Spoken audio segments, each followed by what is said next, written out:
দীর্ঘ 12 বছর পর রঞ্জি ট্রফিতে ফিরে এসেছেন বিরাট কোহলি, যা দিল্লির ক্রিকেট প্রেমীদের মধ্যে ব্যাপক উন্মাদনা সৃষ্টি করেছে।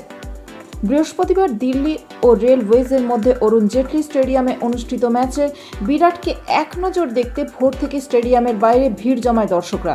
ফলে স্টেডিয়ামের প্রবেশদ্বারে হুড়োহুড়ি সৃষ্টি হয় এবং বেশ কিছু দর্শক আহত হন। ম্যাচের শুরুতে দিল্লি টসে জিতে প্রথমে ফিল্ডিং করার সিদ্ধান্ত নেয়। ফলে বিরাট কোহলিকে ফিল্ডিং করতে দেখা যায়। স্লিপে ফিল্ডিং করার সময় এক উচ্ছ্বসিত ভক্ত নিরাপত্তা ভেঙে মাঠে প্রবেশ করে বিরাটের পা ছুঁতে যান, যা স্টেডিয়ামে উপস্থিত দর্শকদের মধ্যে আলোড়ন সৃষ্টি করে। বিরাটের এই প্রত্যাবর্তন ঘিরে স্টেডিয়ামে অতিরিক্ত নিরাপত্তার ব্যবস্থা করা হয়েছিল। তবু ভক্তদের উচ্ছ্বাস নিয়ন্ত্রণ করা কঠিন হয়ে পড়ে। দর্শকদের এই উন্মাদনা প্রমাণ করে বিরাট কোহলির জনপ্রিয়তা কতটা ব্যাপক।